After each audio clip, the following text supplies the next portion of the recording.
Good morning, everybody. I hope you are having a wonderful morning, and it is bright and early here, and I'm hopefully going to get this recorded. I came in early because I have been interrupted how many times trying to make this recording.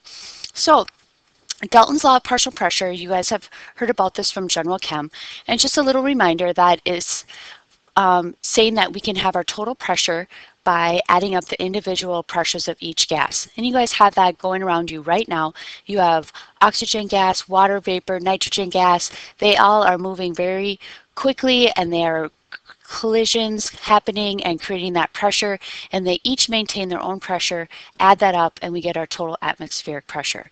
You can see in the diagram below here that I have my volume remaining the same. Well, in order for my volume to remain the same, if I'm increasing the number of particles as I move to the right, as you can see, that I have to increase the amount of mass that is on here because more pressure is being built up because of the number of particles that are there. You also can see that they have two different colors of particles here that they're trying to show you in this last diagram here. And what they're trying to show you is that there isn't any force of attractions going on. They are still maintaining their own identities, but again, they are moving quickly, creating those collisions, straight line motion, and so the pressure is increasing. And so Dalton's law does not depend upon the identity. We don't care what kind of gas it is, it's just the number of particles. So we probably want to add here that pressure depends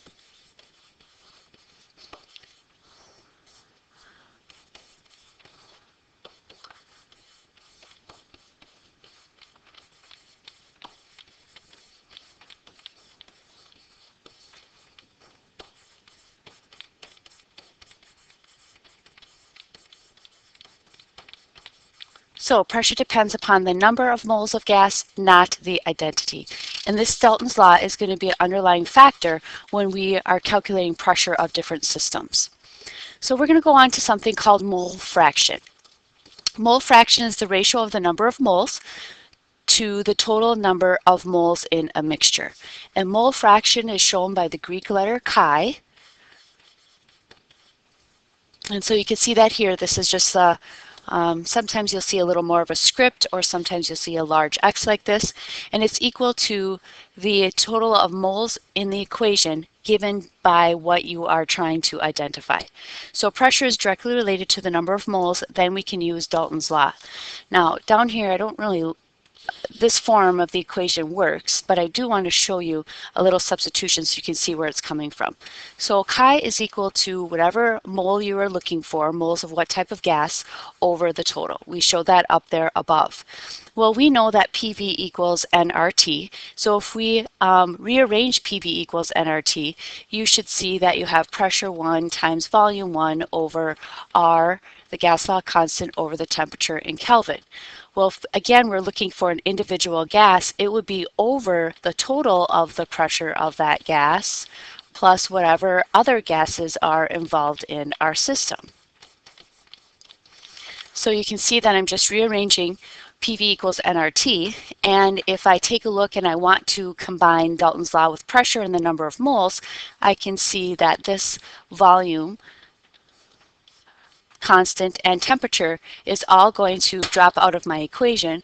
So then I'm going to result in that my mole fraction is equal to the moles that I'm looking for over my total is equal to the individual pressure based upon the number of moles of that gas over my total pressure. And so by rearranging and moving these variables around depending upon what we need to solve for, we can look at the Dalton's law, the dependence on the number of moles in creating the amount of pressure in our system. So here's one question here for you. See if you can calculate that. The pressure of the hydrogen gas you should get is 20.9 atmospheres.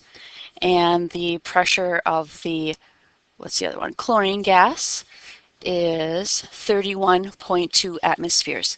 Keep in mind that they might sometimes throw equations at you that do not have gases. So we are only finding the pressure of the ones of the gas that's being formed or the gas that's in the system. The next question that I have here, you are trying to find the molar mass. And so the molar mass that you should have gotten is 44.1 grams per mole. And again, I will be going through these or taking any questions on these, so no worries if you're not understanding them. All right, so going on to the next thing, collecting gas over water. We already did this lab in class where we collected our butane from our butane lighters, and we talked about that we were gathering it and we are getting a wet gas. We did water displacement. We filled up our flasks and the gas bubbled into our system. We already talked about in class that the total pressure is equal to, in our case, it was the pressure of the methane plus the water vapor that was in our system. So this is just another picture of something that you might see. You guys can see that they have this solid in here, potassium chlorate. When it's in parentheses, when this is in parentheses like this, that means that's the catalyst to get it going. So we have a decomposition reaction. So if you wanted to write that here, we have our potassium chlorate decomposing, and most of the time you write your catalyst right over the arrow so it shows what's the factor there. It's not directly involved in the equation. And then we have oxygen gas over here that is being bubbled off. Now, keep in mind that this is still a solid. This is the gas. I should probably balance this for you. This was also a solid. And so when I am calculating the pressure of this system, I would just be focusing on the gas that's being bubbled off. Don't fall into a trap of trying to figure out the KCl. That's a solid. It's not applying any pressure in the system. So again, you can see that it's bubbled in over water displacement, and we talked about how we have a little bit of this water that's going to be evaporating. So in my system, that is why I have the oxygen gas and the water vapor there, and we would have to adjust for that using Dalton's law of partial pressure. Okay, so here's another question that you would normally see. It does talk about that it was collected over water at 21.6 degrees Celsius, and I failed to type in. This is something that you can just look up on your chart that you had for the lab, but I will just give you the value that they want to use here for this question. So the vapor pressure of water at 21.6 degrees Celsius is equal to 19.4 millimeters of mercury. So make sure you correct for that before you start putting your answers into Pivnert. So we should have 0.488 grams of carbon dioxide and 1.11 grams of calcium carbonate.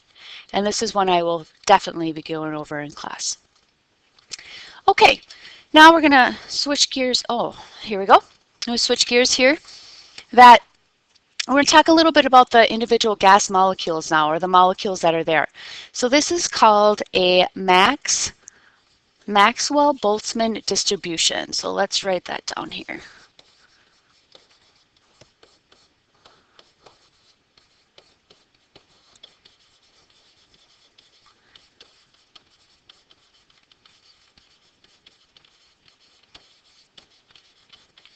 Okay, so that's called a Maxwell-Boltzmann distribution graph.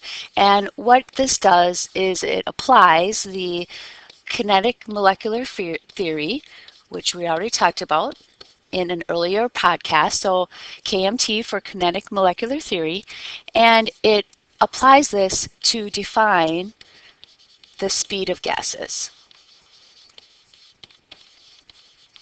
So he's the one that was studying all of this and taking a look at, if we look at this first graph, you can see it's all based on the number of oxygen molecules with a given velocity. Now, at STP, if you were to go through and you were to calculate this, they should have, let me use another color so you can see this, that at STP, mathematically, an oxygen molecule should have a speed of 500 meters per second. But if you take a look at this graph, 500 meters per second, we don't have a whole lot of them that are in that area. It's not the peak, all right? The peak is actually at 400. So what this is telling you is that the molecules are, again, there's collisions and all that stuff going on, and it's going to affect the speed. And so he did a study to figure out, based on the number of molecules that are there, where do their velocities lie. And then he also took a look, if you take a look at the one on the right, it's, again, this one was with nitrogen, and he varied the temperature here and you can see what happens with their velocities there. And so as the temperature increases, you can see that the range of the velocity of the molecules is much wider, indicated by this black line, than it is when I have a lower temperature and I have a narrower band of the velocity of the molecules. All right, and then we have two more terms that we want to talk about, effusion and diffusion. And diffusion is the rate at which gases mix. You have smelt this and done this since you were really little. For example, if we have some pungent odors, some odors that maybe you don't like, or maybe some odors that you do, and if you have it in one area, you know it's going to take time before it disperses through the room. You have a scented candle, for instance, it's not going to smell up the entire room right away. It's going to take some time for that odor to disperse throughout the room. Effusion, then, is the passage of a gas through a tiny opening into an evacuated chamber. This can help us measure the speed at which a gas transfers, and that helps us with the Max-Boltzmann distribution curves that I just showed you. So if we take a look at what I'm talking about here, here's a picture, and we have all these gas molecules here. You can see that they are showing that they are colliding with each other, colliding with the walls. And here is a little pinhole. And then how quickly can that gas get through there? That is called effusion. Now, here's a real life example of that, is that we have some gaseous NH3 is ammonia. We have some ammonia and some hydrochloric acid in the gaseous state, vaporizing from the cotton plugs diffused toward each other and react to form ammonium chloride. So if we put the NH3 on this side and we put the hydrochloric gas on that side, so you can imagine that they're sitting here in their plugs and they're going to be released on each end of this tube. Well, the question might be, which one do we need to release first so that they will meet exactly in the middle of our tube? Well, we need to take a look at their masses. I know that the identity of the gas doesn't matter in terms of pressure, but they are going to have different speeds even though they are a gas. So I'm hoping you're thinking molar mass, and this would be 17 grams per mole, and this one would be 36.5 grams per mole. So if I were to pose a question as to which gas would have to be released first, I would hope that you would choose the hydrochloric, because just think of it as a sports car and a semi. We have that sports car that's going to be able to get up to 60 miles an hour much faster, but 60 miles an hour is 60 miles an hour. But the NH3 is still going to get there much quicker because it's a lighter molecule. So we'd have to release the HCl first, and that is going to be verified if I give you the velocity of each of these. So the velocity of the hydrochloric acid in the gaseous phase is 450 meters per second, and the velocity of the ammonium particle is 660 meters per second. So again, looking at that data, you indeed can see that the hydrochloric would have to be released first if I want it to react right in the middle of the tube. So reaction will take several minutes due to the collisions with the air particles inside our tube, which I hope makes sense with everything that we have been talking about in class. Now, with everything that we've been talking about, we've been talking about ideal gases. And the reason we've been talking about ideal gases is because they are much easier to understand. And no gas exactly follows ideal gas law except if they are at low pressures and or high temperatures. You need to star that, highlight, make sure you really understand that. Gases do actually take up some space. They do have some attractions that occur. But if we were studying this all the time, we'd have these huge complicated mathematical equations, which I'll show you in a second. So gases at low concentration, relatively few interactions between the particles. This should make sense to you in picture A. There's not too many particles here, and so if there is a force of attraction between these two molecules, it's not going to happen very often because there's so much space. But over here on the right, you guys can see that there's a greater concentration. I'm going to have more interactions between here and less interactions with the wall because there's going to be more attractions between the water molecule or whatever molecules they are themselves. Water molecules actually have a lot of attraction, as you know, because they are polar.